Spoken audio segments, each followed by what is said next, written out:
Hello Nigerians, hello Africans, hello the rest of the world. It is my pumping pleasure to be on here once again. This is your boy Dr. 96, aka The Realist. It is always good to be real at all time. Today, I just want to make a quick review of some of the events that have taken place in our dear loved country, Nigeria, our maternal and paternal home. In fact, Nigeria is a blessed country, blessed with so many human capital and natural resources. But unfortunately, Nigeria is lacking one thing, and the only thing Nigeria is lacking is quality leaders. Unfortunately, as blessed as Nigeria is, Nigeria has not been blessed with innovative, creative, goal-getter, and forward thinkers as leaders. Unfortunately, right from our independence, Nigeria as a country has been unfortunately governed by so many mediocres who could not even differentiate between their left or their right, or those who could not even govern their immediate family, not to talk of community. And that is the reason why Nigeria as a country is where she is today. And these unfortunate leaders, these poor leaders, they have inflicted so many injury on Nigerians, and this has forced a lot of Nigerians out of their ancestral home. A lot have been displaced as a result of internal crisis, such as bandit attacks. A lot have migrated to the diaspora for search of economic development and economic stability. If we are to continue to mention the impact of these poor leaders on visionary leaders, in short, it will take hours to continue to enumerate, narrate, and analyze the impacts of poor leadership in Nigeria as a country. But today, I just want to narrow this video on the recent development in our country. We have seen how two matured political leaders in Nigeria have been fighting so dirty. They have descended even to the level of a beast, attacking themselves just for the fact that they are defending their political interests, but not the interest of Nigerians as a whole. We have seen how a former senator representing one of the constituency in Kogi State, Senator Dino FFK, and a former aviation minister, he also served in the capacity of Minister of Tourism and Culture, that is to say, a 2 times minister in Nigeria, in person of Femi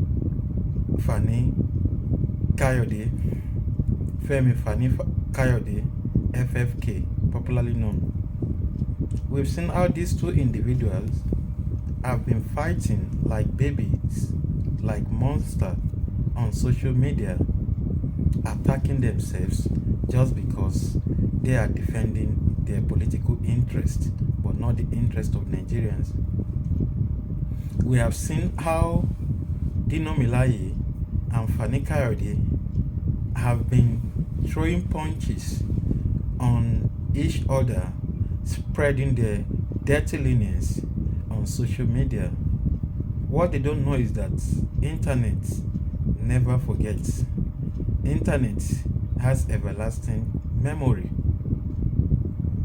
So we have seen that if these two individuals have represented Nigeria as a country in various capacity, we could start imagining their level of contribution or their level of impact in Nigeria as a system.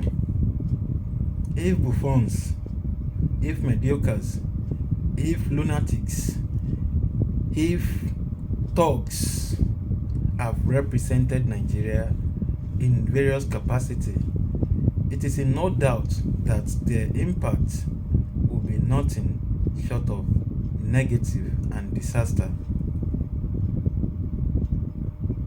Senator Dino is protecting the interests of his political representative, PDP presidential candidates in forthcoming election 2023 in person of Atiku. Atiku is representing PDP, as we all know. So Dino is fighting tooth and nail to project and promote the interests of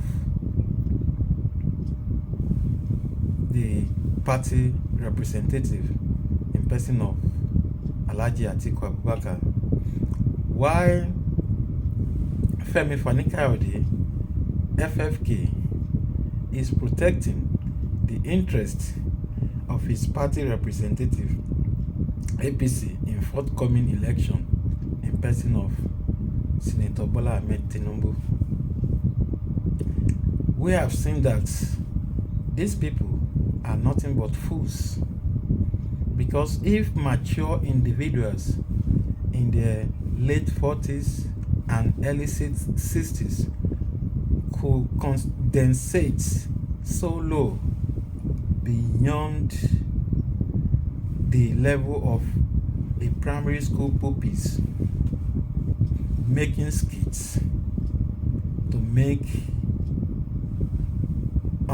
make indecent forms of themselves on social media, we can imagine if these individuals are fortunate to represent Nigeria again. So it is clear that we can get anything from them. As they say, a bird of a feather flocks together. These two people are just replica of their parties. This is to show that both APC and PDP are full of people with personal political interests. They have nothing reserved in form of agenda for the Nigerian masses. So I'm using this opportunity to advise Dino and Fani Kayode to please put their house in order to stop disgracing us as Nigerians. If they want to fight, they can fix a boxing schedule. Let them fight themselves physically, and the winner will be declared, instead of them disgracing themselves on social media, instead of them disgracing their party's images.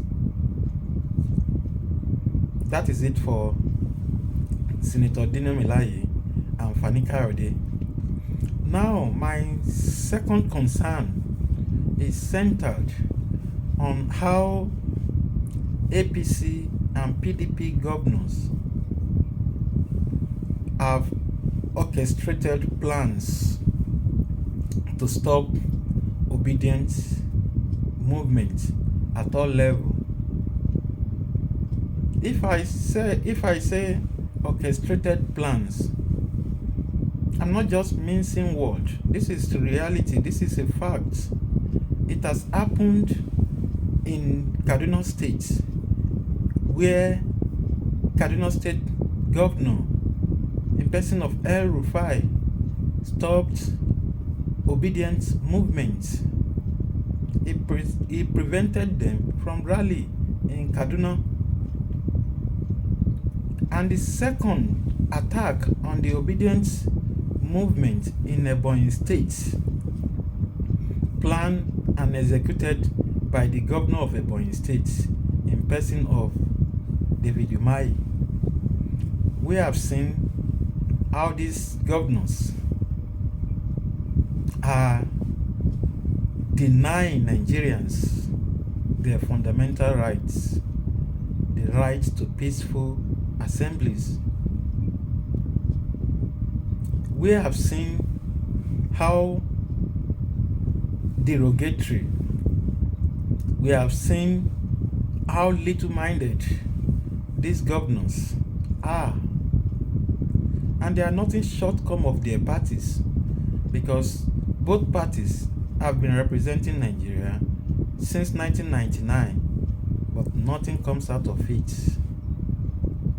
They have led Nigeria as a country into an abyss. Nigeria is now the capital poverty of the world. So I think the human rights organization, the civil liberty organization, and all those who are concerned about liberty and freedom of Nigerians to peaceful assemblies, to peaceful association, it is high time they start interceding before it goes out of control and proportion. Ebonyi State Governor ordered police to disrupt the obedience rally in Ebonyi State, and he was quick to deny it through one of his media aides. But we Nigerians, we don't believe this. We know the police in Ebonyi State, they could not operate without an order from a superior authority. So the governor of Ebonyi State should search his conscience peacefully if what he has done is aligned with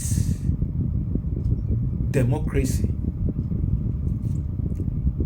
Democracy is a government of the people, made by the people and for the people. The same people of Ebonyi State who have collectively voted for you to become their governor, to become their representative, and you are now paying them by disrupting their assemblies, by ordering police to fire live ammunition, including tear gas, to disperse them. This is not democracy, and they should please not lead Nigeria. They should please not lead Nigeria to war. Sorry for the interruption. As I was saying before the call interruption, the governor of Ebonyi State should please respect the rights of Ebonyi people to peaceful assembly and peaceful association. It is not compulsory, it is not mandatory that everybody in Ebonyi State must belong to your party. And for this reason, be warned, and all civil defenders, all those who are protecting human rights, they should try and make efforts to stop this nonsense. To stop this nonsense. We can't continue like this as a country. The right of individuals needs to be respected. The right of Nigerian citizens need to be protected as enshrined in our constitution.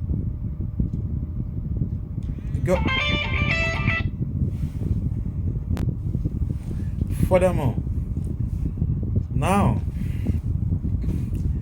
the trend governors playing partisan politics is becoming too obvious in Nigeria, and this is not how democracy should be operated. Democracy has given every citizen, either direct citizen or citizenship by proxy, democracy have given everybody an equal opportunity to express themselves, as long as their expression and their action does not infringe on anyone's fundamental rights.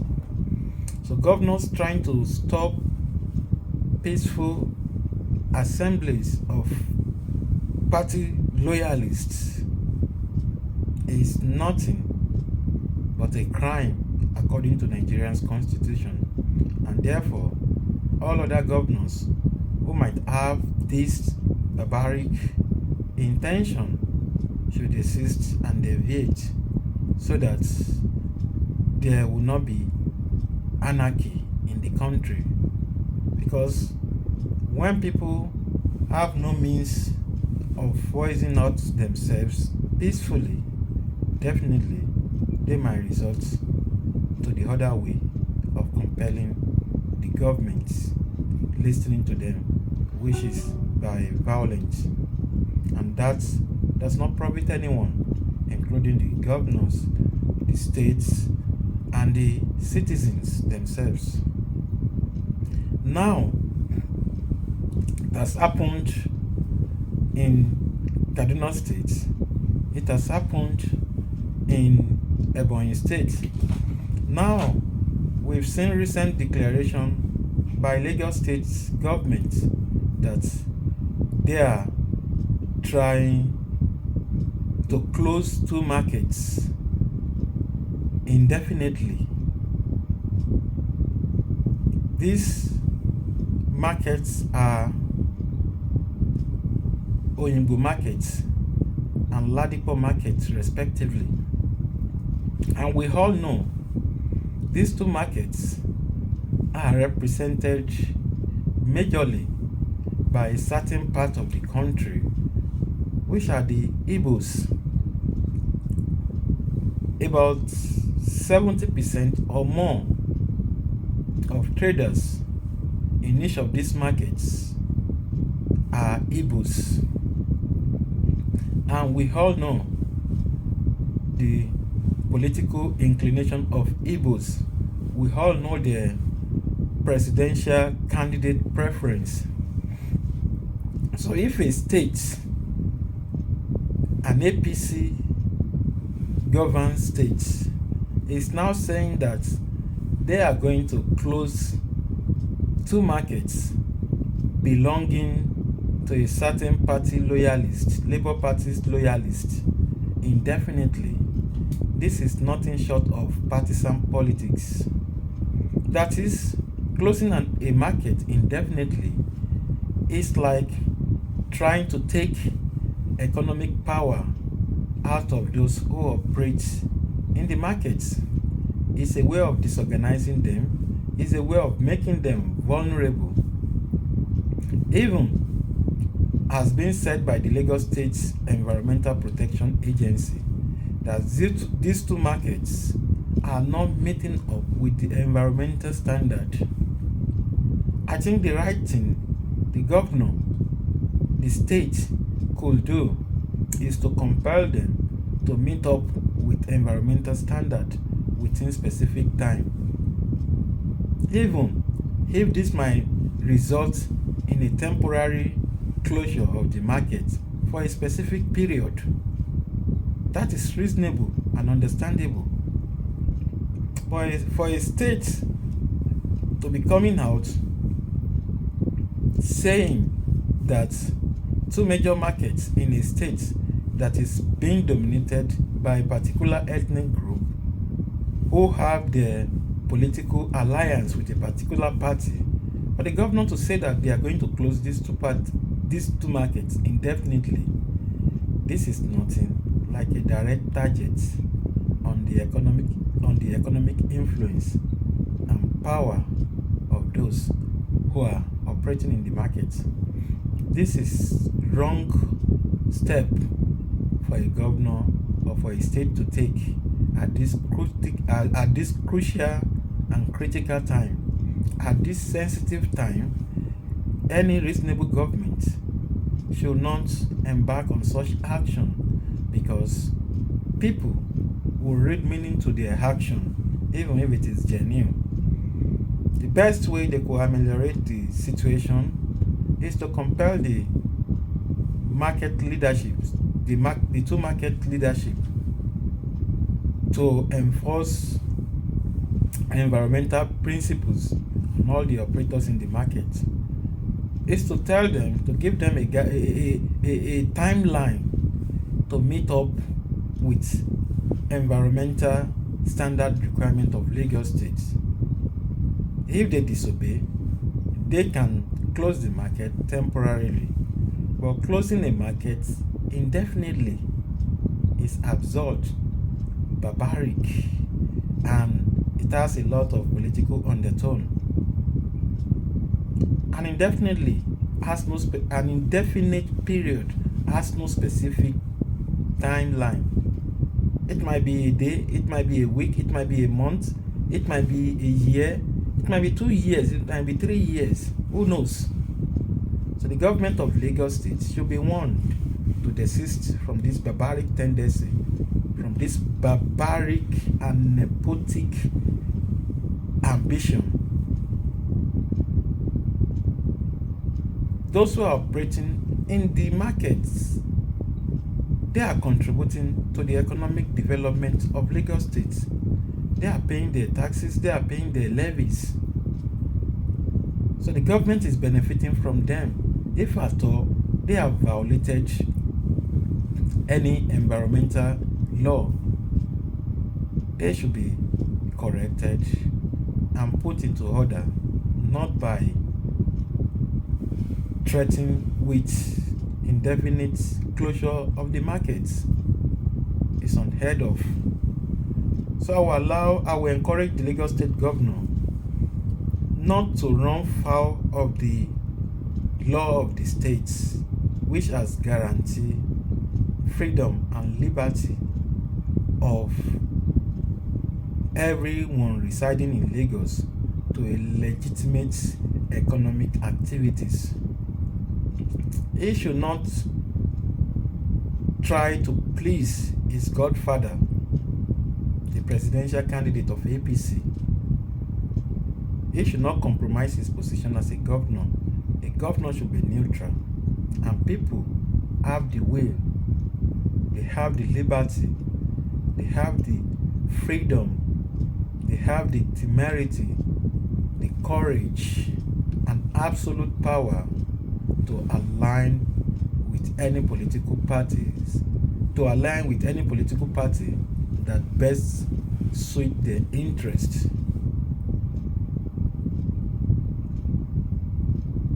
So we are watching on Lagos State government, and we try to give a warning in advance to the Lagos State government that if tomorrow obedient people, those who are support the Labour Party members in Lagos State, if they are planning to organize rally, the Lagos State governor should not dare stop it. Though Lagos is being ruled by APC, but Lagos State is not owned by APC. Tinubu does not own APC. Tinubu does not own Lagos. APC does not own Lagos. Lagos State is a mixture of different ethnic tribes.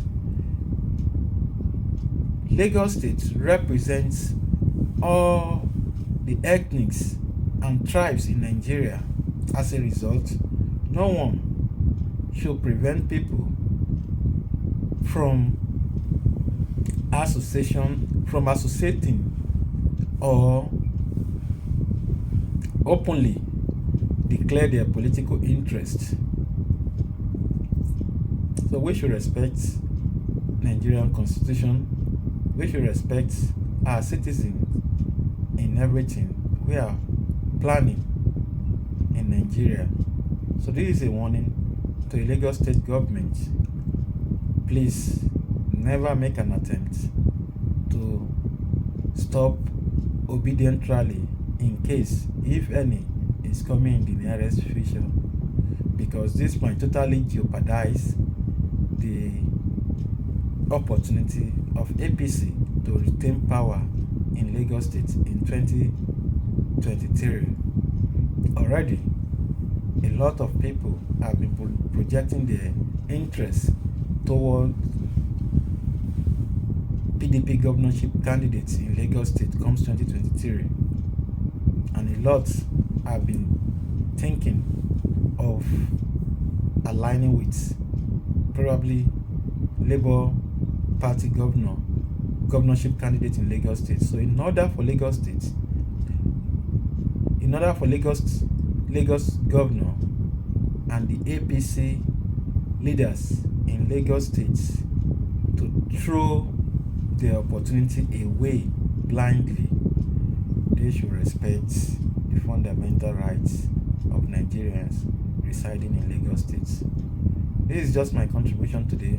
I remain your humble friend, Dr. 96, aka The Realist. The best thing we can do to have eternal peace, to have eternal joy, is to be real at all times, is to be positive-minded, is not to be short-sighted and myopic in our thinking and our attitude. Peace till I come your way another day. Thanks and bye for now.